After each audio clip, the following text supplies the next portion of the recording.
¿Y vamos a hacer un kirtan o qué? Sí, claro. Vamos a hacer un kirtan. Gracias a mi madre y mi padre que nos compraron un piano en 61 y así aprendí a tocar un poco.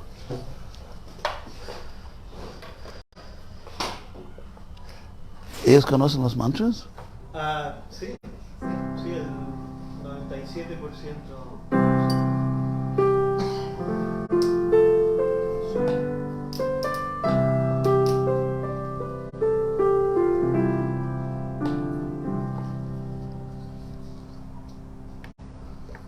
Está bien así. Vamos a comenzar con el mantra Prabhupada y después lo normal.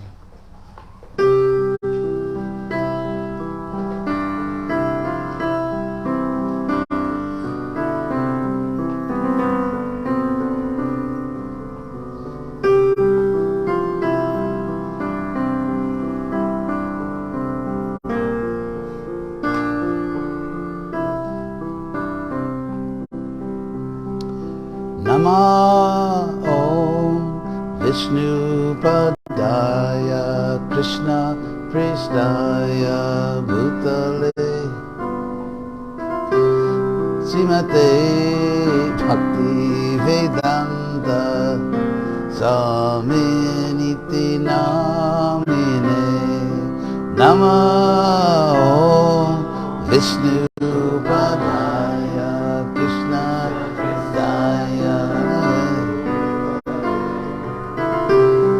Mate Bhakti Vedam Saminitina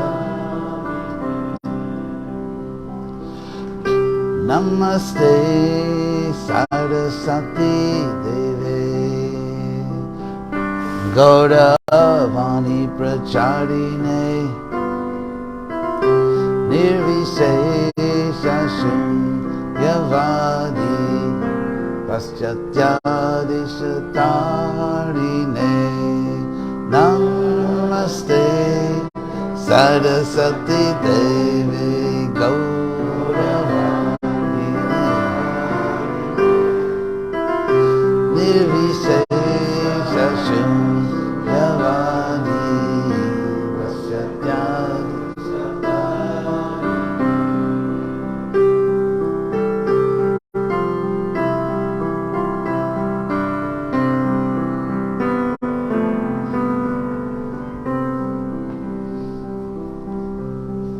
Sri Krishna Chaitanya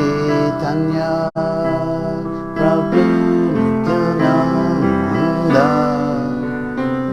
Sri Advaita Gadadhar Srivasadi Gaur Bhakta Vrinda Sri Krishna Chaitanya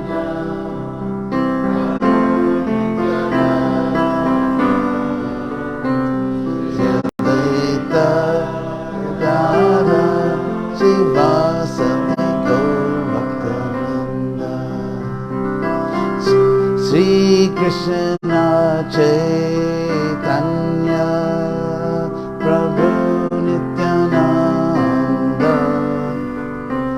Sri Advaita Gadadhar Srivasadi Gaur Bhakta Vrinda Sri Krishna Chaitanya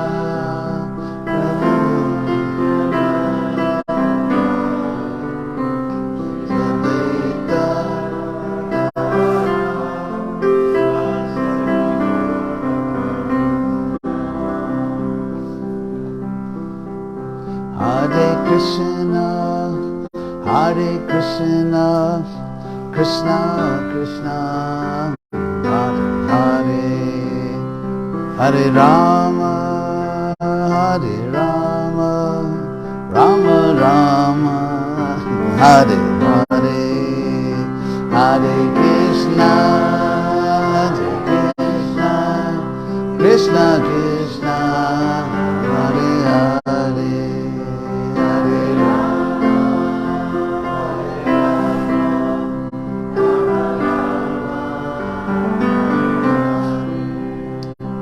Hare Krishna, Hare Krishna, Krishna Krishna, Hare Hare, Hare Rama, Hare Rama, Rama Rama, Hare Hare, Hare Krishna, Hare Krishna, Krishna Krishna, Hare Hare, Hare Rama, Hare Rama,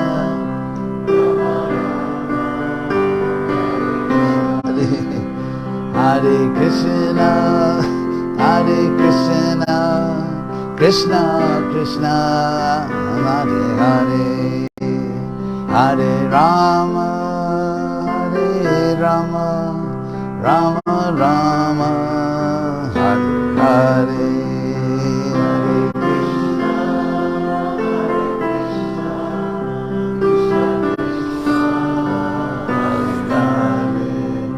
Hare Rama, Hare Rama, Rama Rama, Hare Hare, Hare Krishna, Hare Krishna, Krishna Krishna, Hare Hare, Hare Rama, Hare Rama, Rama Rama, Hare Hare, Hare Krishna, Hare Krishna, Krishna Krishna, Hare Hare, Hare Rama,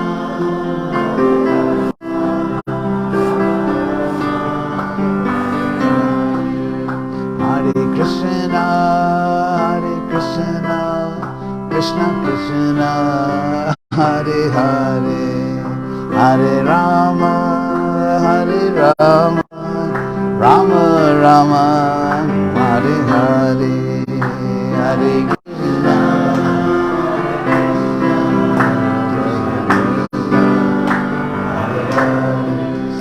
Hare Rama, Hare Rama, Rama Rama, Hare Hare, Hare Krishna, Hare Krishna, Krishna Krishna, Hare Hare, Hare Rama, Hare Rama, Rama Rama, Hare Hare, Hare Krishna, Hare Krishna, Krishna Krishna,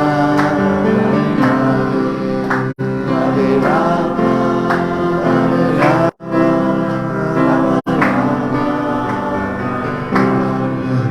Hare Krishna, Hare Krishna, Krishna Krishna, Hare Hare, Hare Rama, Hare Rama, Rama Rama, Hare Hare, Hare Krishna, Hare Krishna, Krishna Krishna, Hare Rama, Hare Rama,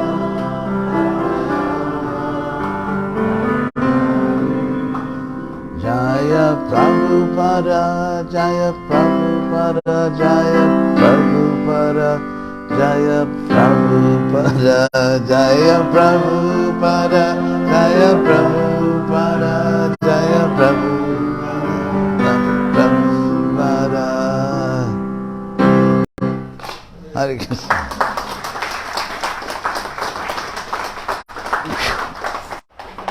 Oh, is there like a higher chair so I could see everybody? Es así. Oh, español. Hay una así un poco más, sí, esa sí es No un hay, poco pero baja. podemos acercar las sillas Sí, hacia eso, acá sentémonos todos. y podemos poner esta silla arriba. Entonces, sí, si pueden acercarse sería...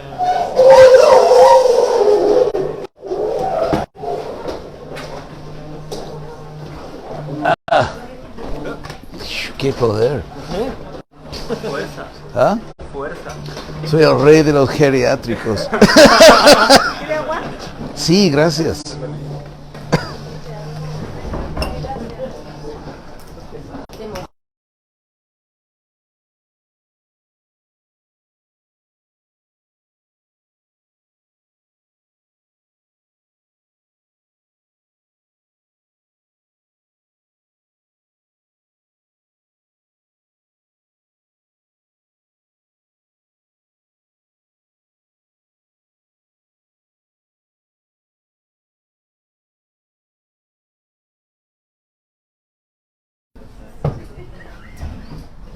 ¿Cómo se dice en español experimenta científica? Experimento.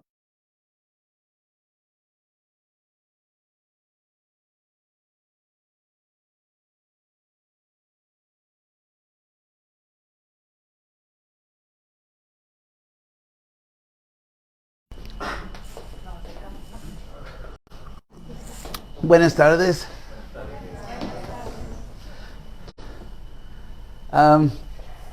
Voy a empezar. Guido, ¿dónde está Guido?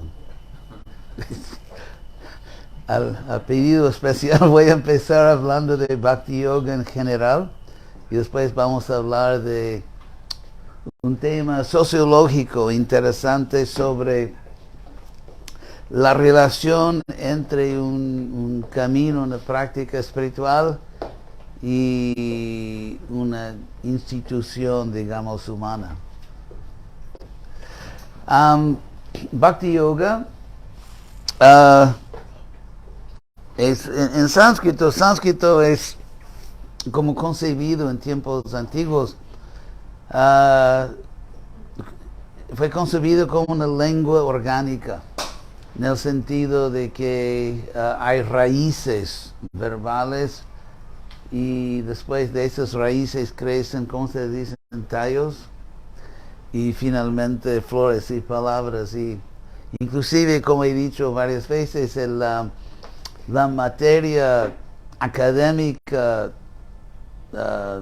moderna de la lingüística es producto del descubrimiento más o menos 200 y aproximadamente 230 años atrás de la gramática antigua de sánscrito, porque en tiempos antiguos, hace millares de años, en la India hubo una comprensión completamente científica del lenguaje, de la lingüística.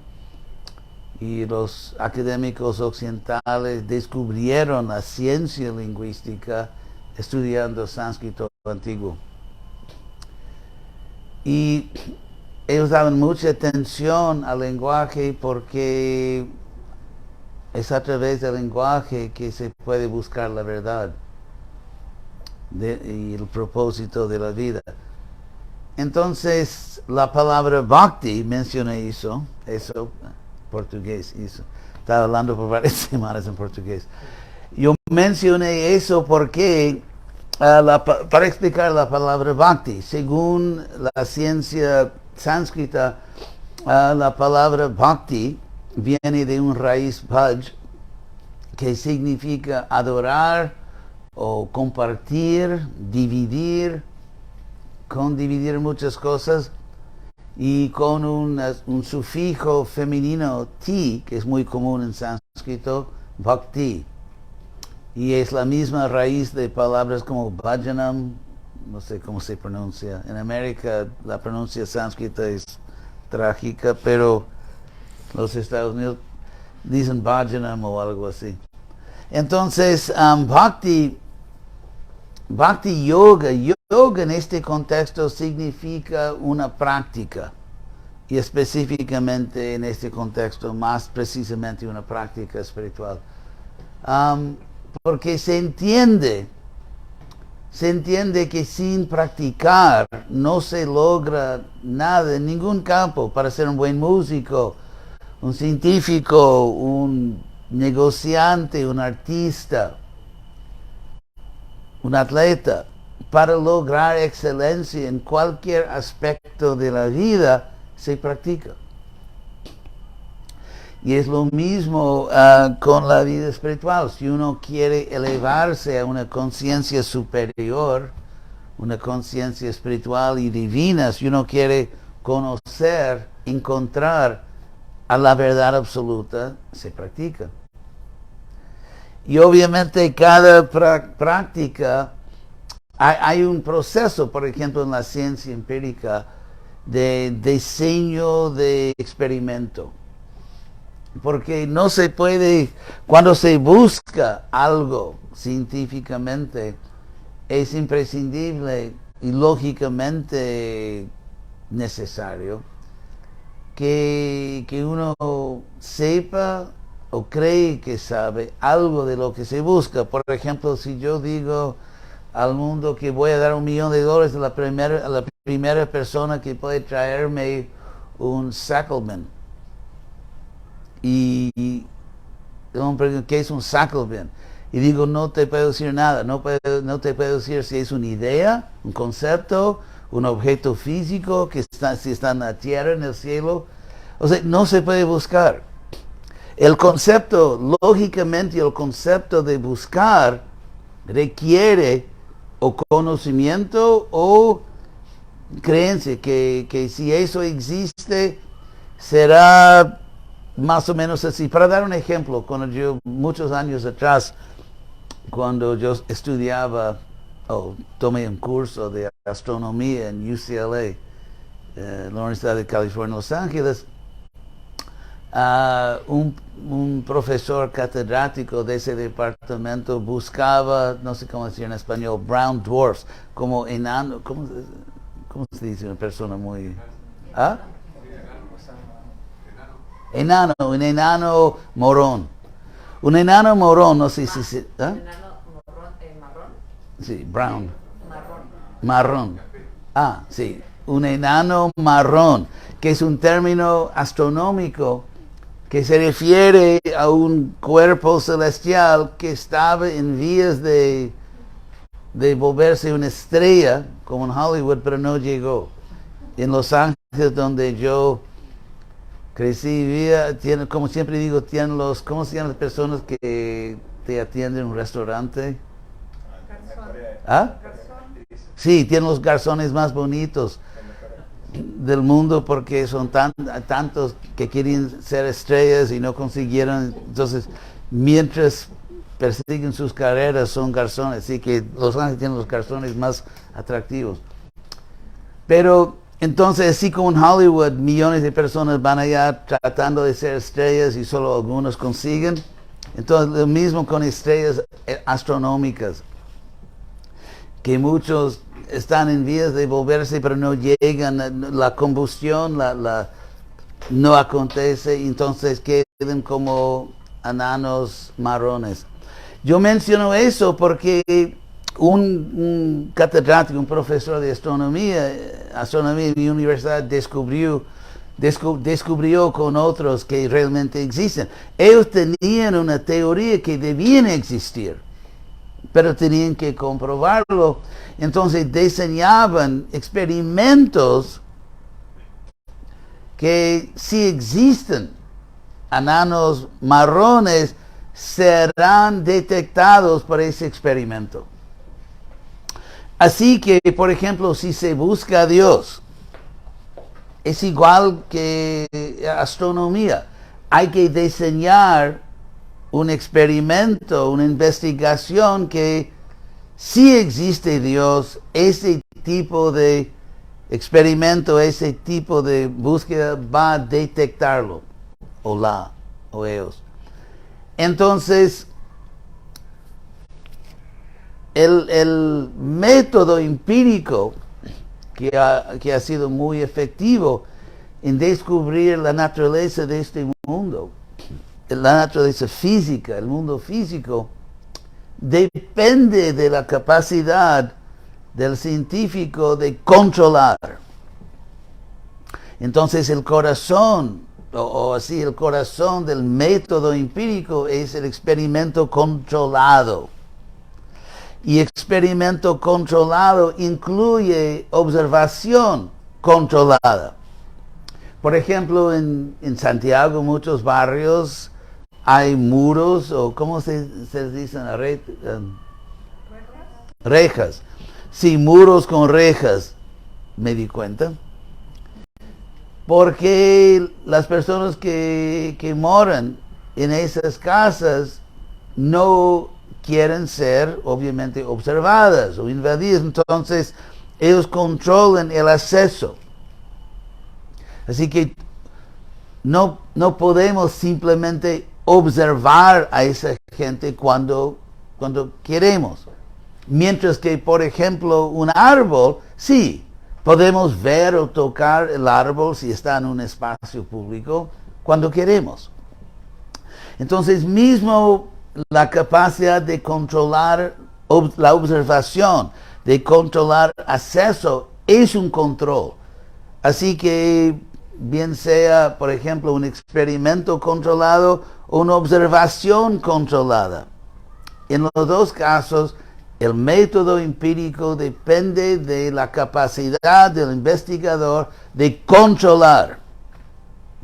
Obviamente, ese sistema es completamente irracional, ilógico y absurdo si estamos tratando de descubrir algo que no se puede controlar. Por ejemplo, un termómetro es un instrumento científico, pero si uno está buscando, por ejemplo, velocidad, un termómetro no es muy práctico. Imagínense una persona no muy aguda que sale a investigar el mundo, quiere saber todo que hay en el mundo y solo lleva un instrumento científico, un termómetro, y vuelve y dice que nada existe en el mundo sino temperatura. Entonces, así como eso es absurdo, es igualmente absurdo buscar a Dios, que es todopoderoso, por medios que dependen del poder del investigador de controlar el objeto que se estudia. Es absurdo. Y si hacemos la pregunta que en el mundo real, en el mundo ilusorio real, si alguien tiene más poder que yo en un cierto área, ¿cuál es el método normal de obtener acceso? Por ejemplo, vamos a decir que tú quieres trabajar en una firma. La firma, vamos a decir que es un empleo muy deseable, que paga mucho, de prestigio, y para cada espacio abierto hay por lo menos 100 personas aplicando para ese trabajo. Así que en la ecuación de poder, digamos, está a favor de la firma. Ellos no tienen que comprobarse a ti, no tienen que satisfacer a ti, porque en este caso eres tú que tienes que impresionar a ellos para obtener ese empleo. O si quieres entrar, vamos a decir, en una universidad muy prestigiosa, etc. Entonces, ¿qué harías? ¿Qué es lo que hacemos en el mundo real? Tenemos que complacer, primero que compramos un libro, bueno, eso es siglo XX, ¿verdad? O sea, bajamos información sobre la entrevista perfecta, sí, para obtener empleo, ¿verdad? Que digas esto, no digas y así, ¿verdad? Y hay millones de libros sobre cómo pasar con éxito, ¿verdad? Una entrevista. O por ejemplo, cómo entrar a veces hay devotos que me preguntan cómo puedo conseguir así entrar en esa universidad que no aceptan muchas, y hay técnicas. Pero el punto es que el poder supremo es Dios. Entonces, si queremos ver a Dios en el sentido normal de ver, no es que Dios tiene que probarse a nosotros o satisfacer a nosotros, porque la cosa no es bien así. Nosotros tenemos que complacer a Dios, y ese método o esa metodología es completamente científico, porque es el método apropiado considerando el objeto de estudio y nuestra posición. Y ese proceso científico de acercarse a Dios, de entender a Dios, se llama Bhakti Yoga. Y sin duda ustedes son felices de ver que no olvidé el tema de hoy, debido a mi edad.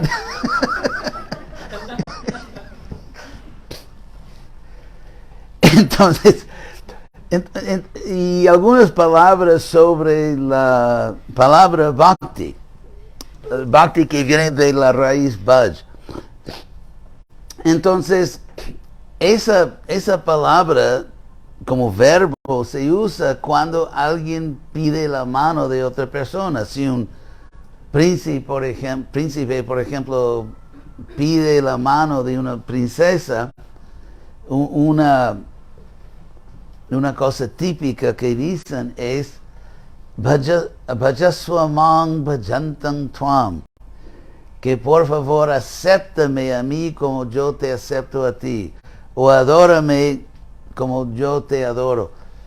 Entonces esa palabra bhaj, que por ejemplo con el prefijo vi bhakti, significa categoría o de organizar. Bueno, demasiado gramática. Entonces voy a limitarme a decir que básicamente practicar Bhakti Yoga significa compartir tu vida con Krishna, con Dios. Compartir tu vida. Y Krishna dice en Bhagavad Gita, Jejatamam prapadyante, que si tú compartes tu vida conmigo, yo comparto todo lo que yo tengo contigo. Y Krishna tiene mucho más que nosotros. Así que ese arreglo, claro que nos favorece a nosotros. Y ese amor, hay cosas, por ejemplo, hoy en día, yo no sé, el mundo está re loco, pero cuando yo era joven, unos pocos siglos atrás, las personas tenían una cierta dignidad, no así postaron todos los secretos más íntimos de su vida para todo el público, para personas que ni conocían. Claro que uno siempre quiere revelar su mente a una persona de confianza, una persona que tú sabes que esa persona me quiere y va a respetar mi confianza y todo eso. Y me va a entender y no me va a juzgar, etc. Entonces, tenemos que ser personas de confianza con Krishna. Y así Krishna nos revela todo. Tenemos que merecer esa confianza de Krishna, no porque Él es vulnerable, pero Krishna no es vulnerable, pero porque es apropiado. No es apropiado, ¿cómo decir que no es apropiado? Por ejemplo, parar a una persona en la calle y decir todo lo que más siente en la vida, una persona que ni conoce, una persona que no es de confianza.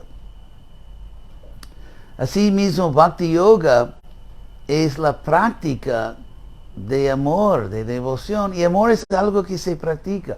Hoy en día hay un concepto trágico de que el amor es simplemente espontáneo.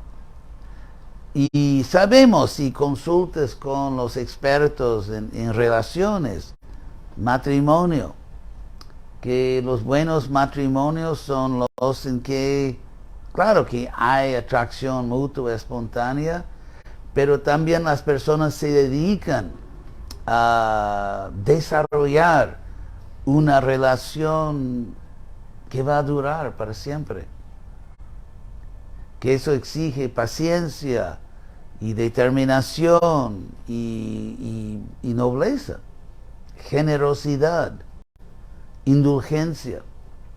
O sea, hay muchas virtudes que se practican. Aristóteles, uno de los primeros miembros de Krishna West, él no sabía quién era, pero escribió un libro famoso, bueno, famoso entre los nerds, un libro famoso sobre las virtudes o la ética, Nicomachean Ethics en inglés se dice, en que él dice que la virtud, la bondad, se desarrolla practicándola. Y así la relación con Krishna, aparte del hecho de que es Dios, pero es un relacionamiento. Y todo relacionamiento puede ser con Krishna, con Dios, puede ser con un vecino, puede ser con una amante, porque nosotros ahora estamos condicionados en el sentido que tenemos cuerpos materiales y no quiero ofender a nadie si hay fantasmas aquí que vinieron al programa que no tienen cuerpos físicos. Entonces, ahora tenemos cuerpos materiales y tenemos ciertos apegos. O sea, deseos. Un apego material es un deseo irracional. Porque, o sea, en el sentido en que usamos la palabra apego en el contexto de Bhagavad Gita o Bhakti Yoga, en ese contexto, apego significa que yo hago algo, pero quiero explotar esa actividad. Por ejemplo, en una relación personal, vamos a decir, entre hombre y mujer, para dar un ejemplo. Si yo veo a la otra persona como objeto de mi disfrute y no como el sujeto de su propia vida, eso es explotación. Ningún ser vivo, ninguna persona es, en última instancia, el objeto de mi placer, sino que es el sujeto de su propia vida. Y eso se dice en Srimad Bhagavatam. Drishya tvam tata drashtari, ahora recuerdo, en el Bhagavatam, drashtari drishyatvam aropitam abudhivi. En el primer canto del Bhagavatam, que drashta en sánscrito significa no sé, en español, vidente, aquel que ve. Sí, un vidente. Vidente obviamente del sánscrito Veda y Vid y todo eso. Entonces, cada alma, cada uno de ustedes es un vidente en el sentido que una persona que es el sujeto de tus propias experiencias. Y obviamente otras personas son objetos de nuestra experiencia, pero finalmente, por ejemplo, que tú eres un objeto de mi experiencia, en el sentido que te veo o te oigo, etcétera. Pero yo tengo que entender que a pesar de que eres un objeto de mi experiencia, eso no es tu identidad final o más importante. Tú eres también una vidente, el sujeto de tu experiencia, pero le imponemos a un vidente la cualidad o el estado de ser, para usar el lenguaje literal del sánscrito, un objeto visto. El que yo en mi mente transformo un vidente en un visto, algo visto, un objeto. Eso se llama explotación. Y eso es malo. Puede ser un animal, puede ser un ser humano, puede ser un amante, puede ser un vecino, cualquier persona. Los gobiernos tienen la tendencia de ver a los ciudadanos como objetos de sus planes. Entonces Krishna también es una persona. Un ejemplo de ver a Dios como objeto y no como sujeto es la idea de que Dios, antes de todo, es el creador. Es el creador. Sin duda Dios es un creador, pero eso no es su actividad principal. Como un niño, cuando yo era niño, yo pensaba que mis padres existían para cuidar de mí. Y cuando salí en la noche y dejaron, ¿cómo se dicen? Una persona para cuidarnos. ¿Ah? La niñera. Niñera, sí. Yo pensé, ¿cómo es que están saliendo? Tienen que estar aquí para cuidarme. Entonces Krishna tiene sus propios pasatiempos. Así, Bhakti Yoga, para resumir, porque quería introducir un tema sociológico, que yo sé que todos ustedes son muy apegados a la sociología, que Krishna es infinitamente atractivo. Y por eso también somos atractivos. El alma, cada alma es atractiva, porque Dios es infinitamente bello. Eso se llama en sánscrito Tatkaryavad. Es el punto filosófico también utilizado por los budistas y los Vaishnavas, de que cuando hay causa y efecto, la causa está presente en el efecto. Por ejemplo, si estudias la historia, cómo es que Chile llegó a ser una nación independiente. Empezamos con el efecto. Un resultado, que Chile es un país independiente. ¿Cómo sucedió? Para descubrir eso tenemos que retroceder en el tiempo. Los eventos sucedieron, eso se llama la flecha del tiempo. O sea, cuando los eventos suceden en este mundo, suceden una cadena de causas y efectos, es unidireccional. Pero cuando queremos descubrir por qué, tenemos que, ¿cómo se dice? Revertir. Reverse. ¿Ah? Al revés, pues la reversa. Sí. Retroceder la flecha de tiempo para... Entonces empezamos con efectos y descubrimos la causa, pero esa causa también fue efecto de una causa anterior y así vamos, retrocedemos. Por eso, y eso es la naturaleza de este mundo, cuando hay un accidente en la carretera, ¿verdad? Vienen los investigadores de las compañías de seguros que están con mucha nobleza dedicados a nunca dar dinero a nadie. Pero ellos vienen y estudian, ¿verdad?, las marcas donde los carros se frearon, el punto de impacto y todo eso. Porque entonces implícito en ese proceso es la premisa lógica de que los efectos revelarán las causas. Y es igual en la ciencia médica, en todo. Eso es la naturaleza de investigación en este mundo. Que retrocedemos en el tiempo, sacando causas de efectos. Entonces el universo es una causa, efecto. El universo es un efecto gigante, pero el universo es un efecto. Y si estudiamos el efecto, si descubrimos que vivimos en un universo de arte, no importa que estudies galaxias, células, ¿cómo se dicen? Focos de nieve. ¿Cómo se dice en español? Copos. ¿Ah? Copos de nieve. Copos. Copos de nieve, snowflakes. Copos de nieve o cosas así, ¿cómo se dice? Granitos de arena.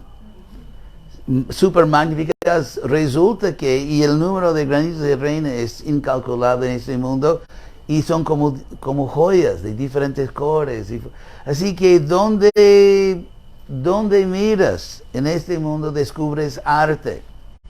Hay también lo que el filósofo Kant describió como nuestra intuición confiable, nuestra intuición moral confiable.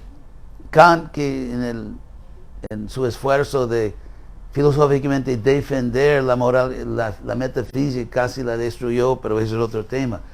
Pero hasta Kant, siquiera el filósofo Kant, dice que tenemos dentro de nosotros una intuición moral que es confiable. Por ejemplo, sabemos que debe haber justicia igual para con todos.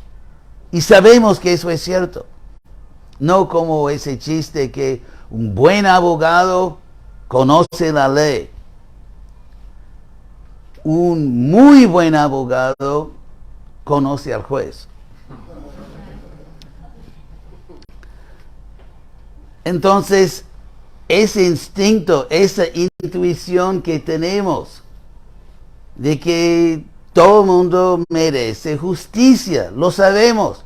Sabemos que si una persona mata a un inocente, eso es terrible, eso es maldad, es moralmente malo.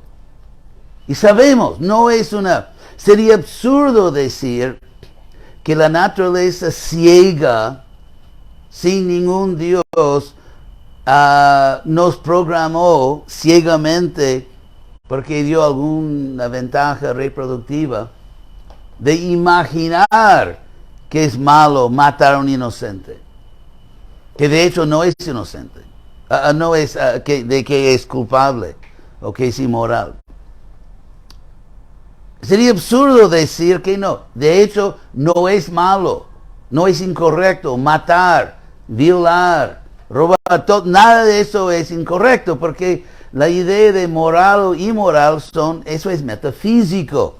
Y si no existe nada en el mundo sino lo físico, cualquier cosa metafísica como belleza, bondad, justicia, igualdad, toda la base de la civilización es simplemente ilusorio. Que es absurdo. Es absurdo porque sabemos que ciertas cosas son buenas y otras cosas son malas. Y si tú entiendes que la igualdad, la justicia, todo eso no es simplemente ilusión, tú vives en un mundo bidimensional. Como en la escuela de Aristóteles, o es el día de Aristóteles. Porque la realidad es bidimensional, es física y metafísica. Y hoy en día, si uno dice que soy materialista, es una payasada, porque por el simple motivo que nadie sabe lo que es la materia. El tiempo... Sí. ¿Cuál es la conexión con la sociedad? Que iba a hablar acerca de la sociología. Sí. Entonces, ¿cómo podemos conectar esta idea? Gracias. Le pedí que me recordara. Eso fue muy caballeresco. Entonces, voy a crear una transición increíble de donde estoy a donde yo debía estar.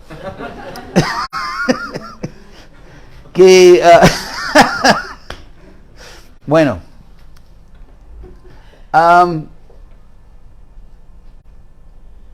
la parte sociológica. Entonces, voy a cortar eso. Si quieres escuchar más sobre ese tema de metafísica, mándame dinero por PayPal y te mando así sabiduría muy interesante. Chiste. Entonces estamos en Krishna West y entonces una pregunta creo que importante es, según la historia, según la sociología, según la psicología, ¿será que la práctica espiritual es más provechosa, digamos, sin una institución o con una institución? ¿Qué tipo de institución?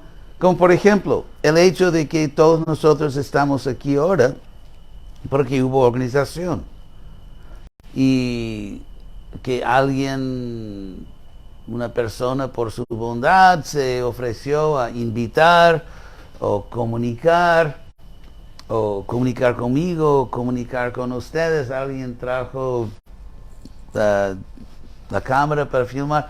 Entonces, ¿y si hay una diferencia entre organización e institución? Es un poco técnico, ¿verdad? Voy a tratar de humanizar todo eso. Que está bien, voy a dar algo más personal. En 1969, poco tiempo después de que se descubrió de que el sistema solar es heliocéntrico, que en 1969 yo entré en una institución llamada ISKCON, o también el movimiento Hare Krishna. Y yo entré en un contexto, yo era estudiante en Berkeley, y entré en el templo y en un ashram y viví en el templo, y el templo era así regulado que a esa hora tenemos esa práctica espiritual, después comemos, limpiamos el templo, vamos a la calle para hostigar a la gente, así vender y varias actividades. Entonces, porque yo soy muy pragmatista, en el sentido que todo lo que hago, yo hago porque me parece más práctico hacerlo de que no hacerlo. Más benéfico, mejor para el mundo. Entonces la pregunta, aceptando ese parámetro, esa definición, que debemos hacer cosas porque son buenas, y no solo rituales ciegos, o porque todo el mundo está haciéndolo, así que yo voy a hacerlo, como esa psicología de rebaño. Y voy a citar, para no dejar los griegos así en el aire, voy a citar aquí una otra cosa griega, pero relevante a esa discusión de institución, que es una de las preguntas más famosas en la filosofía occidental. Es una pregunta que nuestro amigo Sócrates le hizo a una persona no muy buena llamada Eustifro, y que se creía muy moral, muy piadoso, pero era muy hipócrita. Entonces Sócrates, en el diálogo escrito por Platón, le hizo una pregunta, y que yo creo que es completamente relevante a ese tema de institución. Sócrates le preguntó si algunas actividades son buenas, moralmente buenas, porque los dioses aprueban o aman esas actividades, o será que los dioses aman o aprueban esas actividades porque son intrínsecamente buenas. Entonces el punto aquí es, si por ejemplo yo pertenezco a una institución religiosa, que ya suena un poco peligrosa, si es que que yo pertenezco a una institución religiosa porque Krishna quiere o Prabhupada quería, o será que Prabhupada o Krishna querían o quieren porque es intrínsecamente buena la institución, o intrínsecamente valiosa y ventajosa. En ese sentido, porque si fuera el caso de que, bueno, quiero que entres en esta institución porque yo soy miembro, y cuando hay más miembros no nos sentimos tan solitarios o no nos sentimos así fracasados, y si tú entras en esa institución nos vamos a sentir mejor. Extraño, ¿verdad? ¿O será que pedimos a las personas que participan en una institución porque es intrínsecamente o podemos decir profundamente beneficioso para la persona que está siendo invitada y para el mundo? estoy en el tema, ¿verdad? Porque sí, salgo de la pista, por favor. Entonces el argumento que voy a hacer, que mi madre siempre decía que yo sería un buen abogado, pero soy el único hermano de 4 que no se hizo abogado. Entonces yo voy a dar argumentos para mostrar que participar en una institución religiosa es en última instancia en el verdadero interés del participante y más allá del mundo. Y bueno, creo que voy a terminar aquí. Es un chiste. Entonces, la primera cosa es ¿por qué hay instituciones en general en la sociedad humana? Por ejemplo, si Dios prohíba, si una persona aquí de repente tiene una emergencia médica y ustedes pueden llamar un número y vamos a decir que todo el mundo está cumpliendo su deber y en poquísimo tiempo llega una persona que salva la vida de esa persona. Eso es un ejemplo del beneficio de organización humana.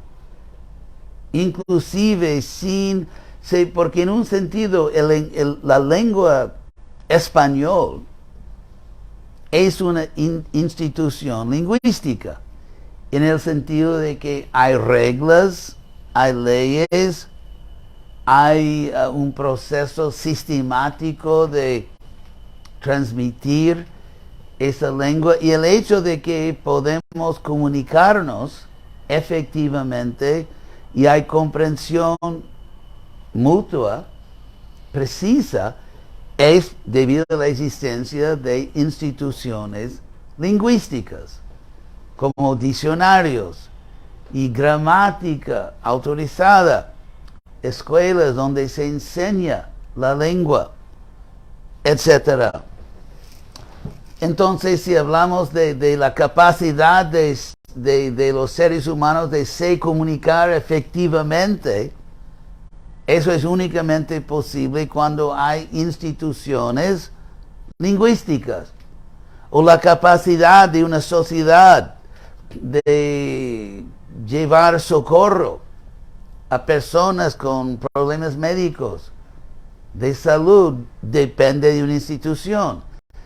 Chile, relativamente en el contexto de América Latina, es un país bastante avanzado en varios sentidos, sociales, económicos, y eso se nota inmediatamente cuando se llega aquí. Entonces, eso es debido a la capacidad del pueblo chileno de crear y mantener instituciones sociales, legales. El hecho, por ejemplo, que en Chile, como en California, donde yo nací,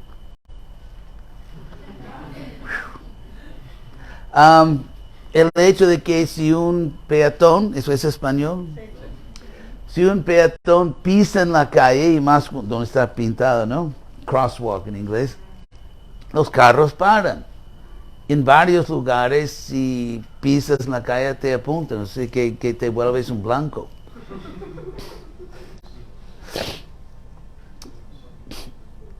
Eso es, para mí, es una señal de civilización, de cultura. Y así mismo, entonces, por ejemplo, la práctica espiritual. Como Krishna explica en Bhagavad Gita, la autorrealización nunca puede ser completamente privada. Y voy a explicar por qué. Hay un verso en Bhagavad Gita donde Krishna dice que los yogis, o los, ¿qué significa allí? Practicantes espirituales, como nosotros, que los practicantes espirituales avanzados, los que realmente están avanzados, están desarrollando una visión avanzada de la realidad, tienen empatía universal. Empatía universal. Y la palabra sánscrita es Atma Upamyena. Atma, el yo, el alma. Y Upamya es, voy a tratar de limitar la descripción gramática aquí, pero viene de la palabra Upama. Ma es medir. Y tenemos tantas palabras en español que de sánscrito, como por ejemplo métrico o metro, sánscrito matra, parímetro, parimatra, etc. Entonces, ma es medir. Y medir aquí simboliza el proceso de conocer, medir las cosas. Medir las cosas, como en la ciencia. O por ejemplo, si tú conoces a otra persona y tienes que medir los verdaderos sentimientos de esa persona.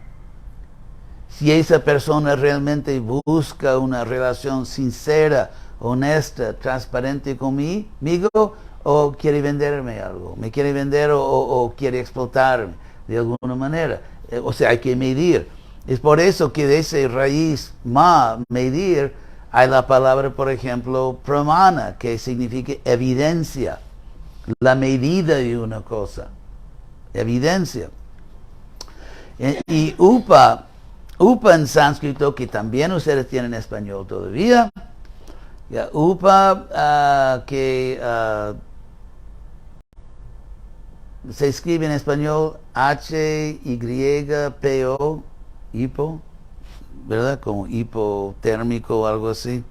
Y latina. ¿Ah? Y latina, no Y. H y latina. No Y. En español, no es Y. ¿Cómo se dice? Con H hipo en español. H. Y.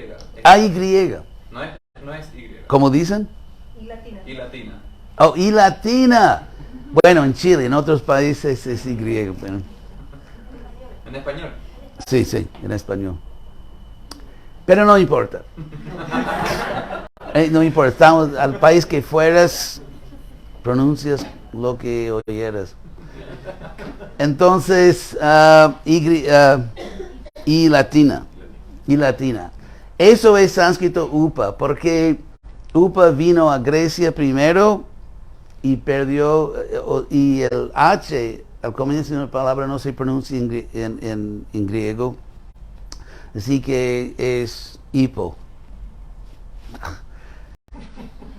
Demasiada información. Como en inglés dicen TMI, too much information.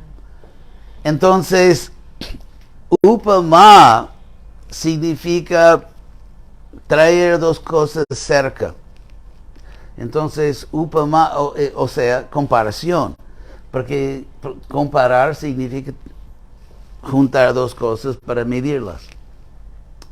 Entonces, de la palabra upama, upamya en sánscrito significa comparación.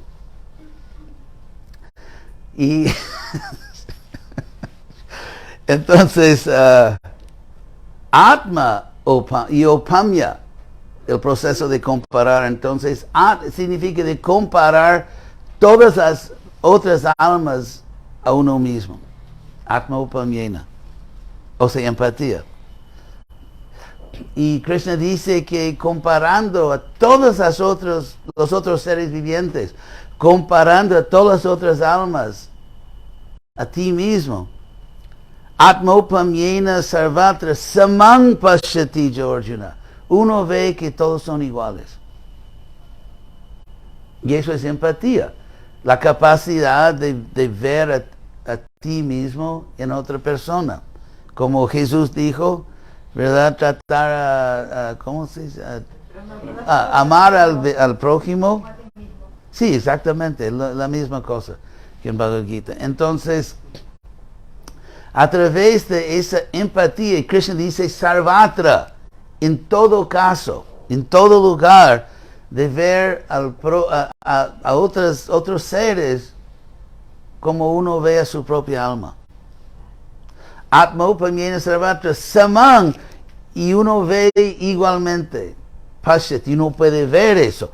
Es no solamente una creencia, una idea, es algo que uno siente, que ve.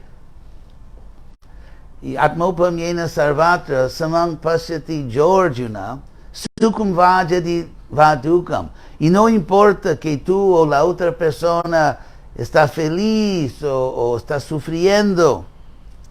Samang Pashyati Georgiana Sayogi Paramo Mata. Krishna dice que ese practicante espiritual se considera el más elevado.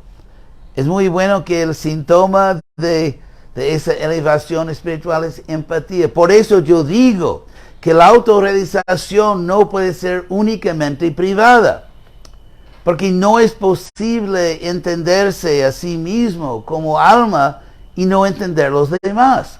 Inclusive, en cuanto más tú te realizas, tú te entiendes como alma eterna, más tú ves a todos como almas eternas. Y si no vemos a todos como almas, no vemos a nosotros mismos como almas. Así que la autorrealización es siempre para todos o para nadie. Y Krishna explica el mismo punto en otro verso. Él dice, Tesham Adityavat Jnanam. Krishna dice que conocimiento espiritual es como el sol. Porque cuando el sol nace, el sol ilumina todo igualmente y simultáneamente. Igualmente y simultáneamente. Entonces, cuando el sol de Krishna nace en tu corazón o se manifiesta en tu corazón, tú ves a todos como almas, igualmente almas, y ves simultáneamente que todos son igualmente almas. Es por eso que la autorrealización nunca es únicamente privada. Claro que tenemos meditaciones privadas, como japa, de cantar Hare Krishna. Claro que nuestras, por ejemplo, oraciones íntimas son privadas. Hay en una vida espiritual bien practicada, hay muchos momentos privados, íntimos, en que te acercas a Krishna, o momentos muy íntimos con devotos allegados, otros practicantes que realmente te entienden, realmente están de tu lado. Asimismo, es un equilibrio entre el privado y el público, entre el individual y el social. Así que definir o concebir o pensar que la vida espiritual es únicamente privada, únicamente individual, es simplemente no entender la vida espiritual. Y puedo citar una autoridad que todos aceptamos, que es el tío de Spider-Man. ¿Verdad? El hombre araña, no sé cómo ustedes dicen. Sí, porque en la prédica más famosa del tío de Spider-Man, él dijo que con gran poder viene gran responsabilidad. Eso es conciencia de Krishna. Y hay un verso sánscrito que Prabhupada citaba, que Buddhir Jasya Balang Tasya. Quien tiene inteligencia tiene poder. Y la inteligencia más poderosa se llama Buddhi Yoga, la inteligencia espiritual. Así que avanzamos no en un sentido, pero es un hecho que tu vida espiritual, tu práctica espiritual, es completamente tuya, es íntima, privada, la cosa más privada en tu vida. Pero al mismo tiempo, en cuanto más tú avanzas espiritualmente, más responsabilidad tienes. Por ejemplo, vamos a decir que hay como hubo una pandemia. Y vamos a decir, sin entrar en controversia, que alguien realmente descubrió una medicina. No quiero comentar sobre. Pero vamos a decir que hay una enfermedad y hay una verdadera cura, medicina. La persona que descubre la medicina sabiendo que tantas personas están sufriendo, no puede decidir, no, yo no voy a compartir esto, voy a dejar que millones de personas mueran. Eso es impensable, eso es absurdo. Así que si descubrimos realmente una solución a todos los problemas de la vida, una solución eterna, no compartirla es absurdo. Y en el momento de querer compartir ese conocimiento supremo, ¿cómo podemos no organizarnos?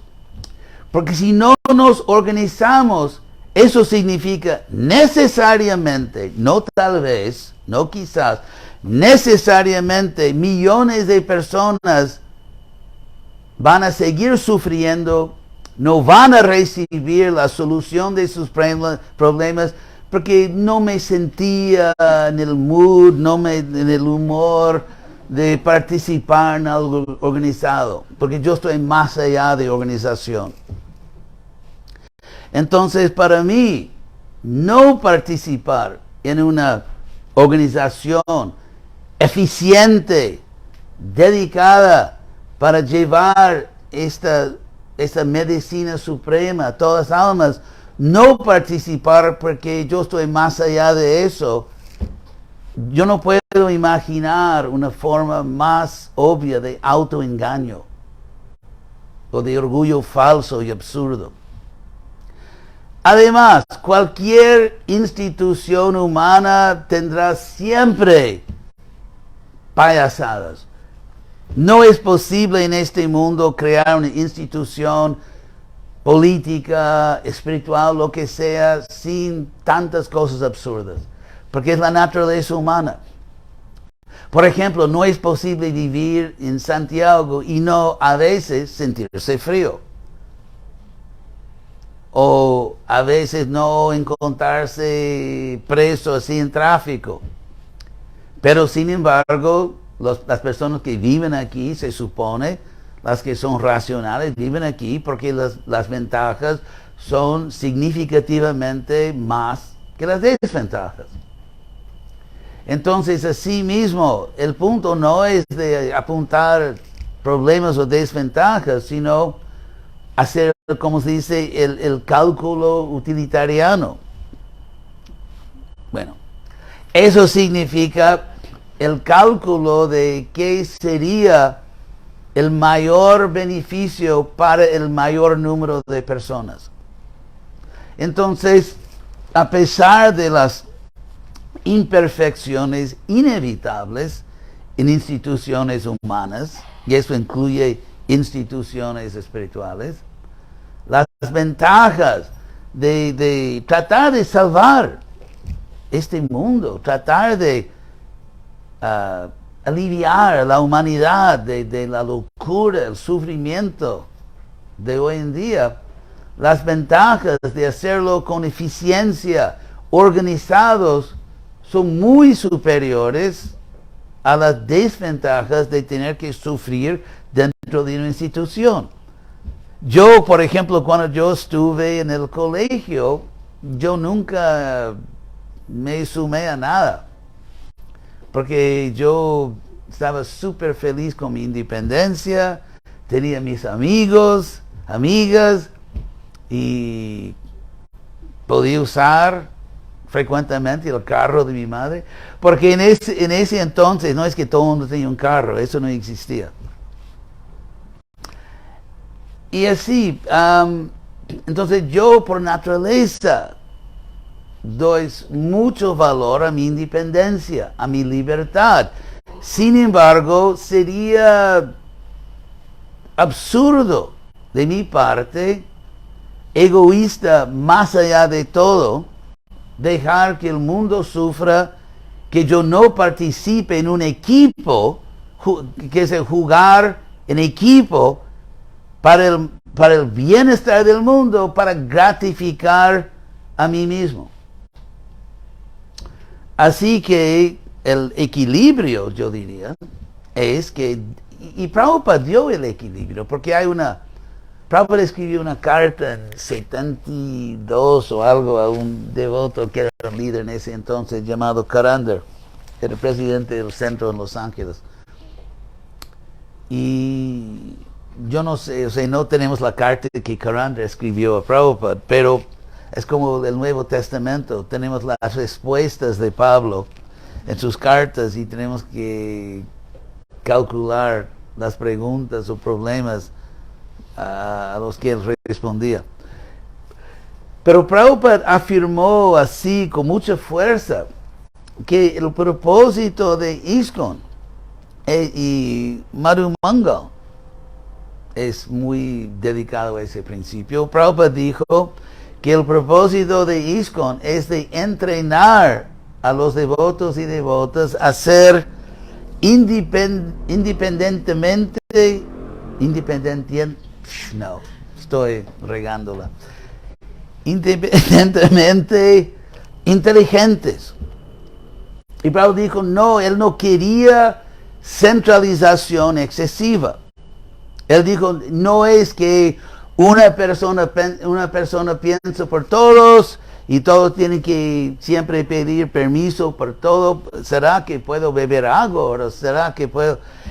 Porque hay conceptos así en vida monástica, que para aplastar el orgullo, tu orgullo que te separa de Dios, que te sometes a una disciplina monástica, que te tratamos mal y te pegamos. Eso se encuentra en ciertas tradiciones monásticas, tanto budistas como cristianas. Hay un chiste aquí, que un hombre fue a vivir en uno de esos monasterios, de vida monástica, y era tan duro, tan estricto, que cada 3 años permitían que los monjes dijeran una cosa, una frase cada 3 años.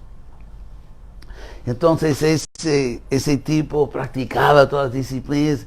Después de 3 años, entonces, ¿qué quiere decir? Y él dijo, la comida es mala. Y solo eso, ahí tuve que volver. Y más 3 años, disciplina y todo. Y después de más 3 años, ¿qué quiere decir? La cama es dura. Y otros 3 años de servicio y disciplina. Y así fue. Y finalmente, más 3 años, digo, ¿qué quiere decir? Yo me voy. Y el jefe monje dijo, mejor que te vayas, no has hecho nada sino quejarte. Entonces,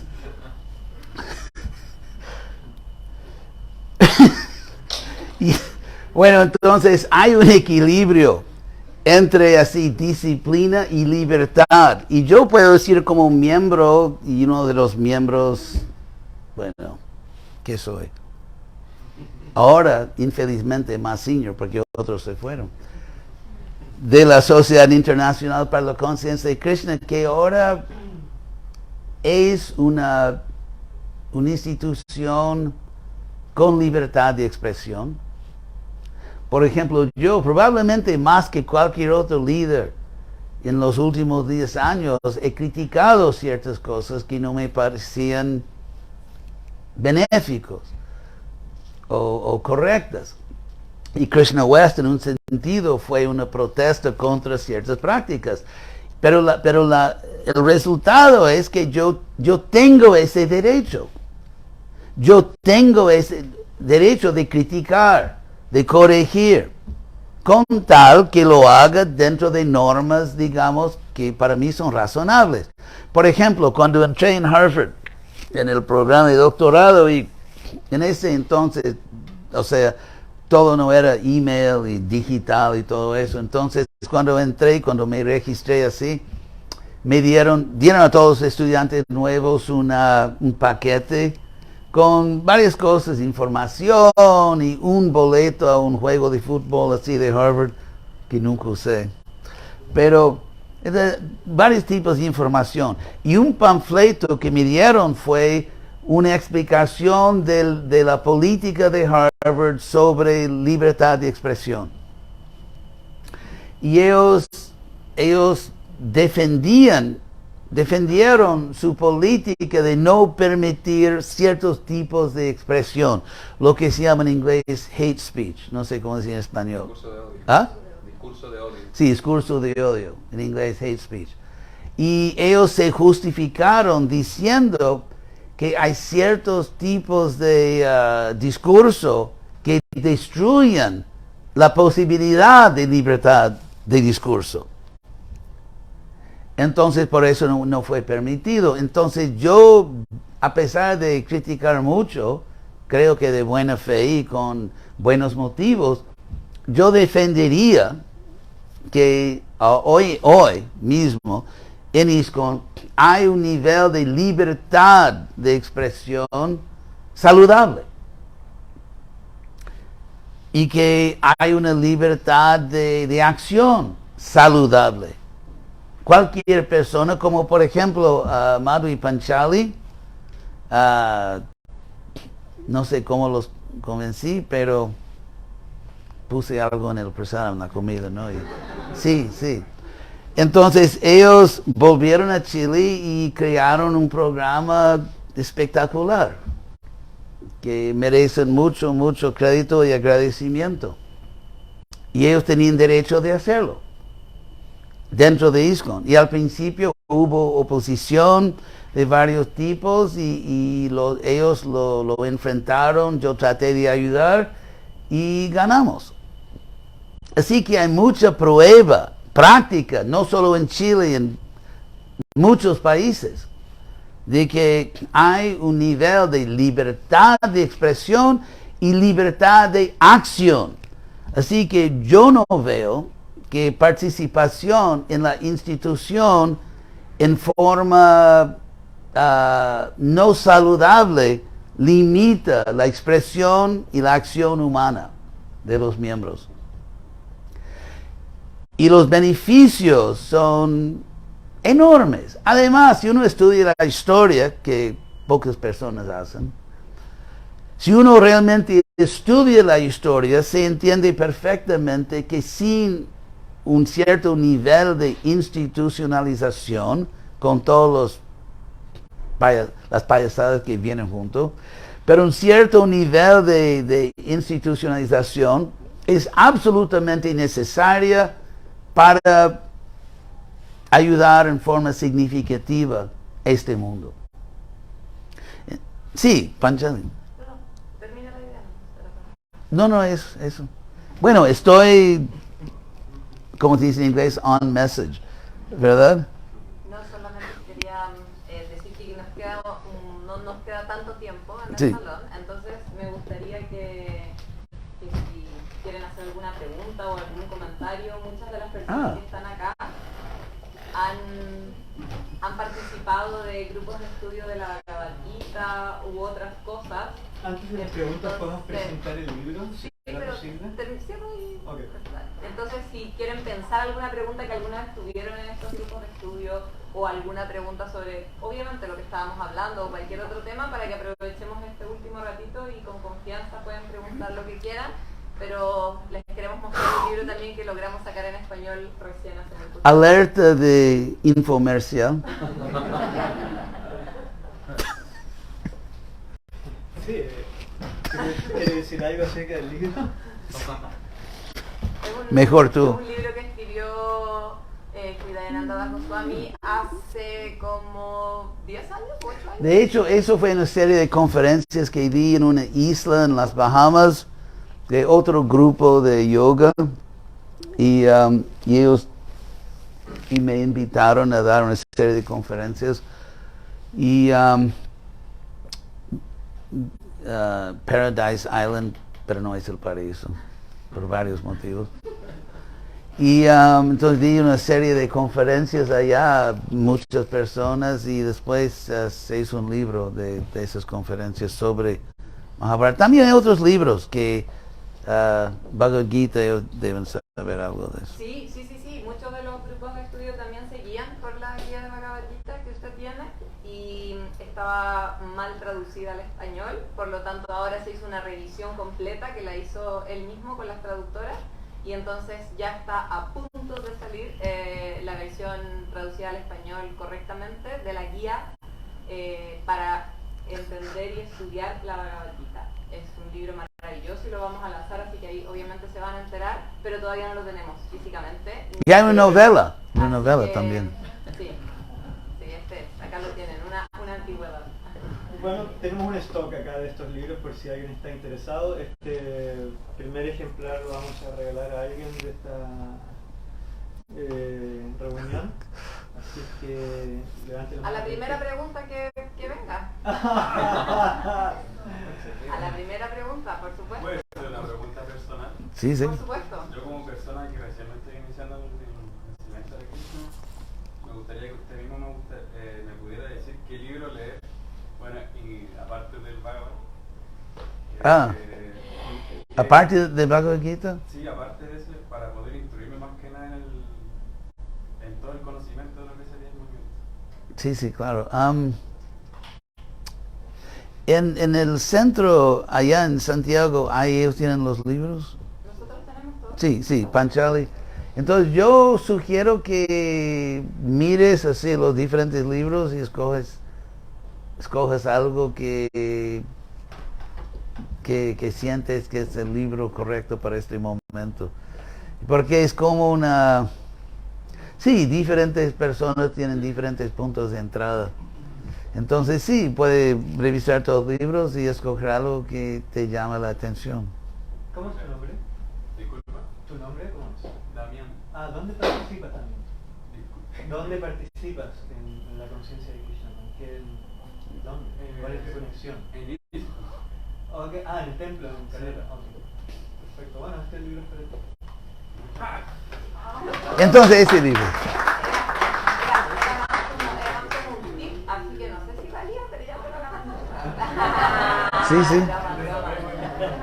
¿Sí? Broma, ¿alguien tiene otra pregunta? Adelante. Un poco más Pero fuerte. es un cuestionamiento que me hago en términos de lo que he podido estudiar en Dati, bueno, yo soy de Dati. Mi pregunta va enfocada como en términos de la sociedad y la inclusión desde la mirada de la conciencia de Krishna. Si bien es cierto, estamos todos acá, ¿cierto? Y todos tenemos un poquito de estudios o de una situación económica un poco más aventajada que, por ejemplo, el resto de la población que vive en mi país, en Chile. Mi pregunta va enfocada en cómo nosotros hacemos desde el Bhakti Yoga o cómo bajamos esa conciencia de Krishna que nos da el Bhakti Yoga hacia las poblaciones, hacia las personas que están marginadas en este minuto, por lo menos acá en este país. Esa es mi pregunta. En casi todos los países.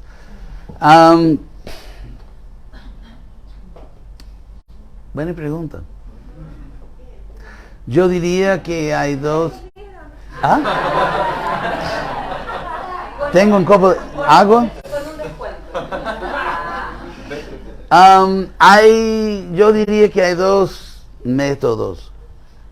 Uno obviamente es directo de acercarse a esas personas, ofrecerles libros, programas, conocimiento y directamente y eso es importante. También la jerarquía social o económica, etcétera, es algo que nadie va a eliminar. Lo que se puede eliminar es la explotación y la crueldad de no dar a todos lo que necesitan.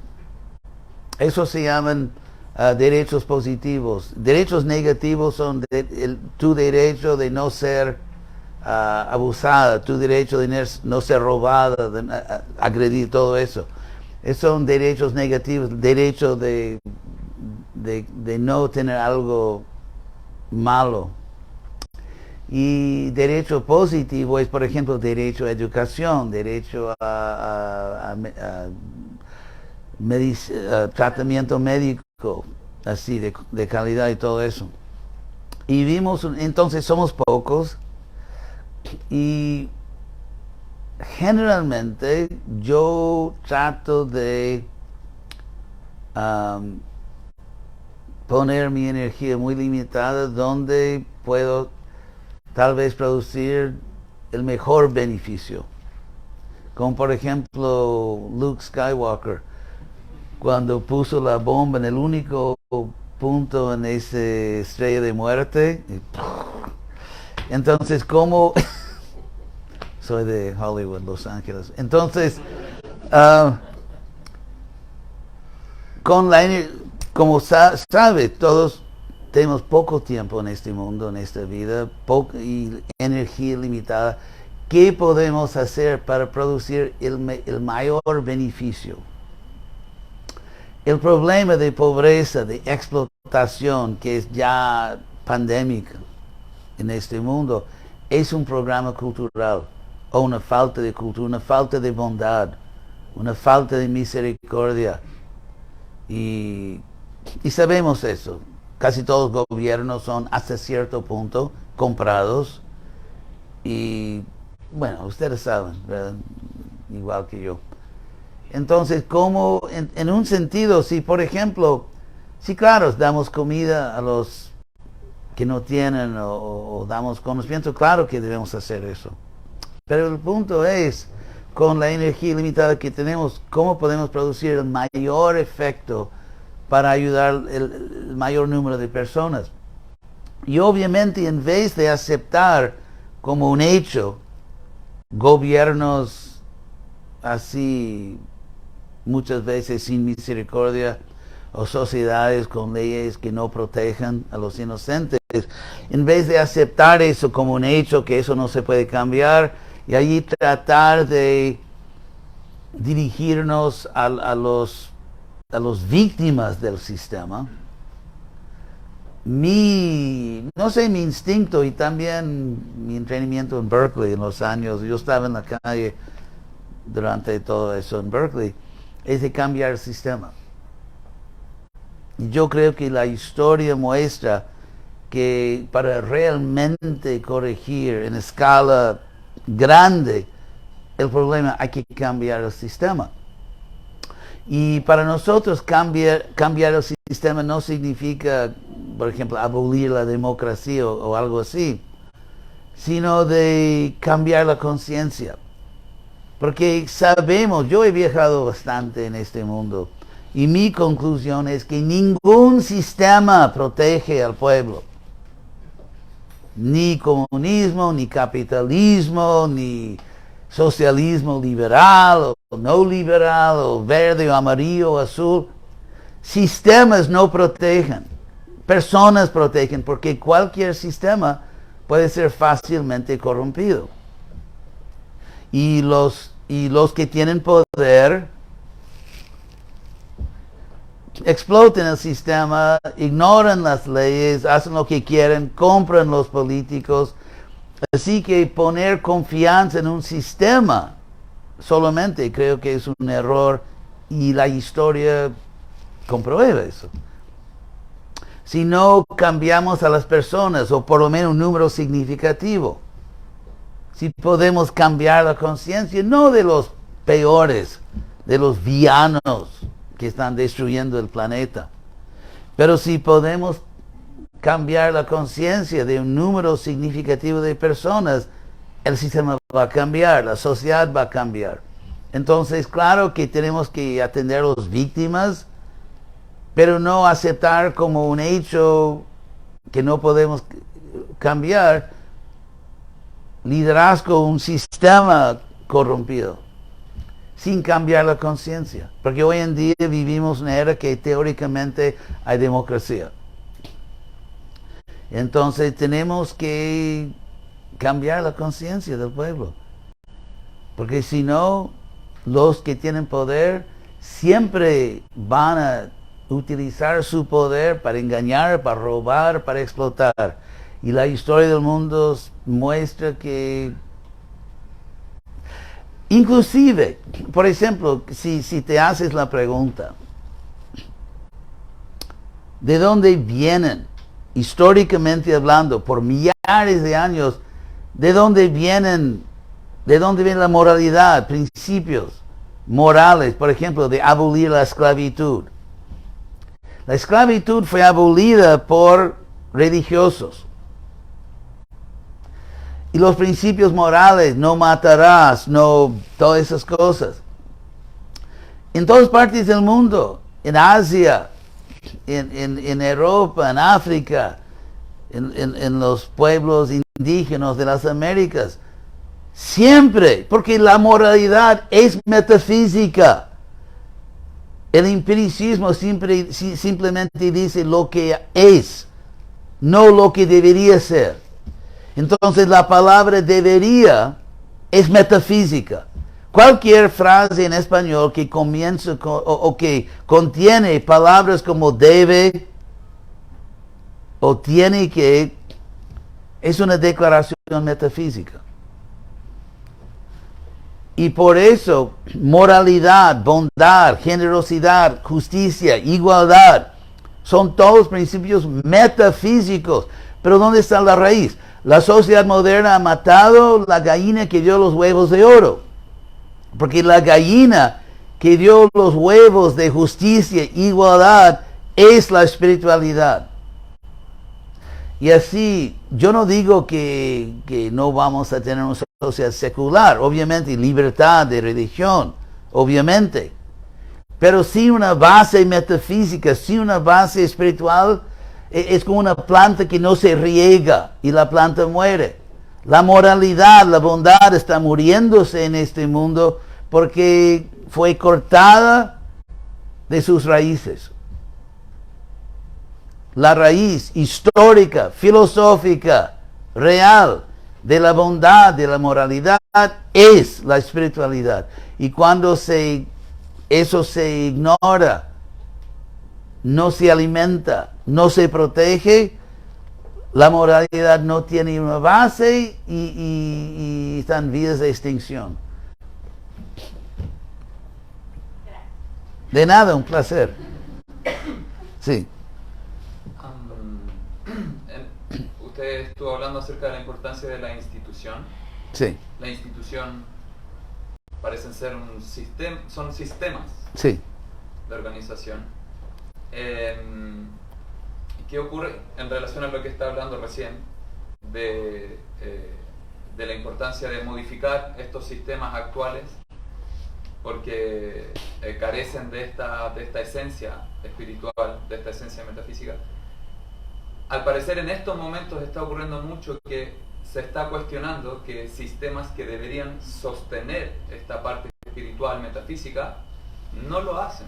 Justamente hacen exactamente lo opuesto. Estos sistemas...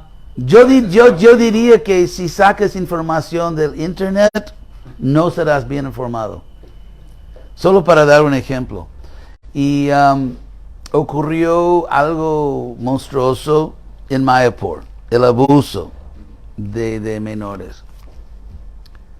El hecho es que entre los millones de seguidores de ISKCON, 99, ustedes dicen vírgula o coma o punto. ¿Ah? Coma, en inglés es punto. 29, y muchos 9% de los miembros de ISKCON no han abusado jamás a nadie. Entonces se dice que lo ideal es enemigo del bueno. Porque porque en este mundo material en que estamos, crear un sistema en que nada injusto jamás sucede con nadie,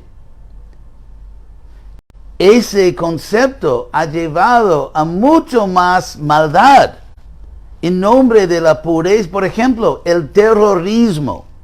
El terrorismo con ese nombre fue inventado, lanzado por un caballero francés llamado Robespierre, uno de los arquitectos de la Revolución Francesa, porque él inventó terrorismo, que él decía abiertamente, tenemos que terrorizar el pueblo de Francia, terrorizarlos.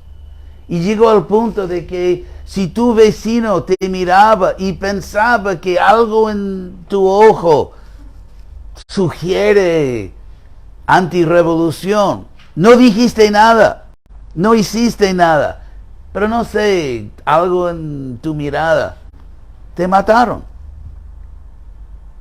Entonces, él inventó el terrorismo porque él era un moralista fanático. Él quería perfección, no una sociedad moral con un buen nivel de moralidad. Él quería perfección. Y obviamente eso no pasaba porque los campesinos y tanta gente en Francia no se rendían totalmente a la revolución y no ayudaron a matar sacerdotes y otras actividades elogiables. Entonces, obviamente soy sarcástico. Entonces, él concluyó que solo a través del terror que podemos hacer con que los campesinos, los pobres, entiendan la seriedad del proyecto y se comportan. Y empezó a matarlos. Otro ejemplo de moralidad exagerada, otro caballero que se llamaba Aurangzeb. Aurangzeb era un, ¿cómo se llama? Rey de la India, ¿cómo se llama? Mogul, un emperador mogul. Y era súper moralista, no toleraba ninguna falla moral. Inclusive cuando se murió, él mandó enterrarlo, no en un así, ¿cómo se llama? Mausoleo, como Taj Mahal o algo que era otra cosa de los moguls, más una, ¿cómo se dice? Palabra en español, grave, tumbo. Sí, una tumba ordinaria tirada por allí, porque era tan musulmano y tan estricto, y Dios es todo. Él cometió tantas atrocidades, inclusive es él que atacó Vrindavan, la tierra de Krishna, destruyó templos Vaishnavas porque eran ídolos. La historia muestra que las personas más peligrosas, otro caballero que quería purificar su país, purificarlo de contaminaciones, fue Adolf Hitler. Él pensaba que él purificaba a su pueblo. Así que las personas que atacan una sociedad porque hay imperfecciones raras, como yo dije, el registro, el récord de ISKCON, por ejemplo, en los últimos 20 y 30 años en cuanto a la protección de menores, es muy bueno. Pero si algo va mal, bueno, entonces vamos a destruir todo. Y esa mentalidad que se fomenta en el Internet, inclusive los estudios científicos muestran que un gran peligro del Internet es que un número relativamente pequeño de personas tienen influencia mucho más allá de sus números. Porque todo el mundo piensa que todo el mundo piensa así, cuando en realidad es un número pequeño. Por eso, eso es un punto. Y otro punto es que yo no voy a traicionar a Prabhupada. Yo, primero porque por misericordia de Krishna nací en una buena familia. Y no se traiciona a la familia. Gracias a Krishna, nadie en mi familia era así una persona, un diablo, nada de eso, son buenas personas. Pero no se traiciona a la familia. Y así mismo, si yo veo problemas en ISKCON, lo que yo siento no es que voy a abandonar a Prabhupada. Bueno, Prabhupada, usted me salvó, pero eso es su problema. Yo no voy a ensuciarme las manos, es su problema. No, si yo veo problemas en la sociedad de Prabhupada, me siento más obligado a corregir, a mejorar, a servir a Prabhupada. No, yo no voy a ser el ratón que sale corriendo del barco, porque ISKCON no está afundándose. Inclusive, si somos más científicos, más serios y no sacamos información del web, sabemos que, por ejemplo, en los Estados Unidos o Canadá, porque realmente administrativamente funciona como América del Norte. Allá ellos no saben que son América del Norte, pero sabemos. Entonces, ahora, por ejemplo, el papel de mujeres.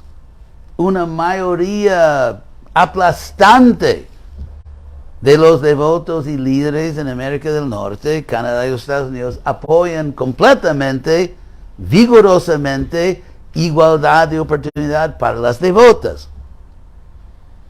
Están así circulando peticiones, están haciendo, no quiero decir trucos, pero están haciendo cosas que técnicamente son legales, pero permiten que las mujeres tengan todo, porque ISKCON es una sociedad internacional y las culturas y los valores son diferentes en diferentes regiones del mundo. Es un problema para la Iglesia Anglicana, es un problema para el Vaticano. Toda religión internacional está luchando con ese problema de diferentes culturas. Pero en Occidente, en América del Norte, ISKCON es muy progresista. Hay muchos líderes que son las líderes. Presidentes de tal vez de los centros más importantes son mujeres devotas en el Alachua, que es por mucho la comunidad. Tiene 1,500 devotos en la comunidad. Tú vas al Alachua en el pueblito y constantemente hay, ¿cómo se llama?, placas en los carros como Govinda, Krishna. Y en esa comunidad de 1,500 devotos hay una presidenta que es muy eficiente, que todo el mundo apoya. Hay ahora hay un cuerpo RGGB, Regional Governing Body, un cuerpo regional gobernante que es responsable en ISKCON por América del Norte y más o menos la mitad de los miembros son mujeres. Eso es solo en ese punto. Y hay una presidenta muy eficiente y muy buena en la capital de los Estados Unidos, en Washington. Hay un centro muy importante con una presidente. Y por los devotos son ahora súper ecológicos y todo eso, ¿verdad? Contra plástico. Entonces, en ISKCON hay millones de buenos devotos, millones. Y también porque es la humanidad, o sea, ISKCON es simplemente la humanidad con Krishna. Tenemos conservadores, tenemos izquierdistas, tenemos científicos, tenemos filósofos, tenemos personas durmiendo probablemente en un parque. O sea, ISKCON es la humanidad con Krishna. Y tenemos que ver no solamente dónde está, pero ¿cómo se dice en español? Vector. Sí, a dónde va y en qué dirección y a qué velocidad. Y puedo decir que en los Estados Unidos, en Canadá, en Europa, ISKCON es cada vez más en el sentido histórico y positivo, liberal, igualdad para todos los miembros. Y por ejemplo, solo para dar un ejemplo, porque viene de una tradición la India. India, ese viene del oriente de la India. Y si tú estudias África o el sur de Asia, todos los países, por ejemplo África, los países en la parte occidental de África son mucho más, ¿cómo decir?, westernized, más como que en el este de África. Entonces este movimiento viene del este de India. La parte del oeste de la India es mucho más progresivo que la parte oriental de la India, por geografía, por dinámicas históricas. Entonces ISKCON empezó muy conservador y dirigido por jóvenes medio locos, porque cuando se da mucho poder a un joven, porque no había nadie más para...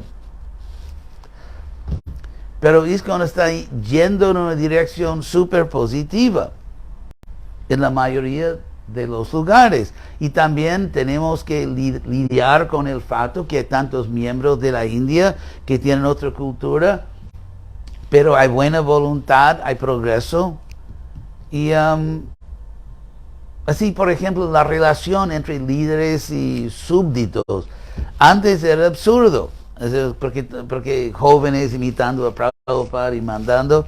Ahora es una cosa democrática, una cosa hecha por consejos, por consenso.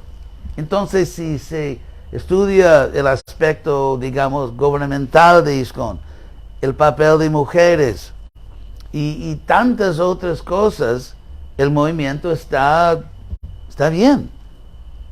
Lo único que falta, no es una perspectiva liberal o abierta o igualitaria. Eso no es lo que está faltando, por lo menos en las Américas, Europa y Australia y Nueva Zelanda. Lo que está faltando es Krishna West. Pero que en un sentido ISKCON se volvió tan sereno que es demasiado sereno.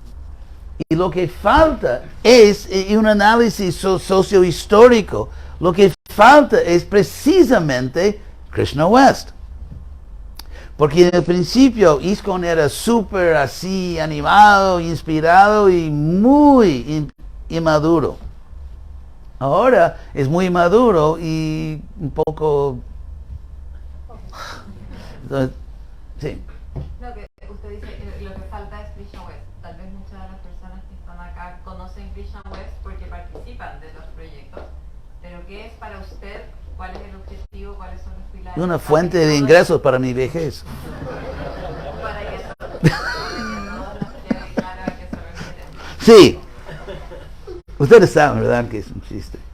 Por favor, créanme que es un chiste. Sí, Krishna West es como yo digo, y muchos no les gusta, pero un movimiento dentro del movimiento.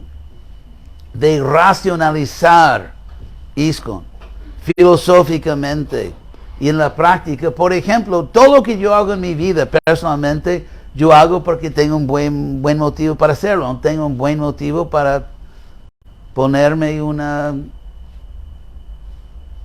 saya. O sea, de usar esa ropa indiana.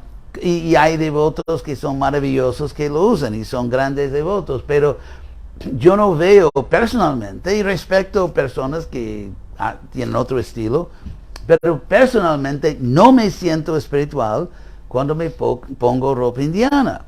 No me siento más espiritual cuando como comida indiana. Si a alguien le gusta eso, yo respeto 1000% su derecho.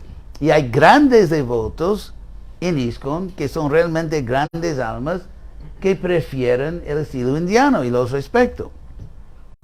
Pero mi conclusión estratégica es no solamente mi gusto, porque el movimiento nunca va a crecer seriamente en Occidente si ISKCON trata de colonizar culturalmente el mundo occidental e implantar una nueva, ¿cómo se dice en español?, etnia. Chile, o los Estados Unidos, o Canadá, o Italia, no quieren ser, en el sentido externo, culturalmente colonizados. Lo que ellos aceptarán, y en mi opinión, lo único que Chile o otros países avanzados, lo único que esos países aceptarán de nosotros es una ciencia espiritual. Porque ciencia se acepta, no importa de dónde venga. Si tú estás enfermo y hay una medicina que te va a curar, ¿quién pregunta? Pero antes de tomar la medicina que me va a curar, ¿de dónde viene esa medicina? ¿Quién inventó? Si fue inventado por alguien en otro país, no lo quiero tomar, solo tomo medicinas chilenas. ¿Quién habla así? Sino un loco. Asimismo, yo quiero presentar... Gracias por venir. Lo que quiero presentar es una ciencia espiritual. Una ciencia espiritual, y para mí no es científico obligar a las personas a vestirse como en India, y ni se visten así en India ahora, o comer, o esas cosas. Si alguien prefiere, porque es su gusto, perfecto. Todo el mundo tiene libertad de satisfacerse con su cultura externa. Pero no debemos propagar la idea falsa de que comida indiana, por ser indiana, es sagrada, o ropa indiana es sagrada, cuando la realidad es que la mitad de la ropa, arquitectura, comida, música, viene de, con todo respeto, de los musulmanos. Porque los musulmanos gobernaron por la fuerza la India por 700 años. Mucho más que la existencia de Chile. Y por eso hubo influencia étnica, cultural enorme en comida, en ropa, en arquitectura, en música, en todo eso. Así que la idea de una cultura védica, que es básicamente la etnia indiana, es simplemente históricamente falso. No es correcto. Y por eso una ciencia significa que si yo te digo que tú deberías hacer eso, ¿por qué? Porque científicamente es para tu bienestar. Y si no es un hecho científico que esto es para tu bienestar, ¿por qué exigirlo? ¿Por qué recomendarlo? Así que Krishna West, cuando yo entré en el movimiento Hare Krishna, algunos añitos atrás, yo quería una ciencia espiritual. Yo no quería una religión, ya la tenía. Mis padres me dieron una religión. Y dentro de esa religión yo descubrí a Dios. Yo buscaba una ciencia espiritual para llegar a un estado muy avanzado de conciencia, no con LSD, esas cosas que estaban en todos los mercados en Berkeley, pero yo quería alcanzar un estado de conciencia espiritual iluminado y quedar allí. Yo quería una visa permanente en conciencia superior. Eso es lo que quería. Y aquí estamos.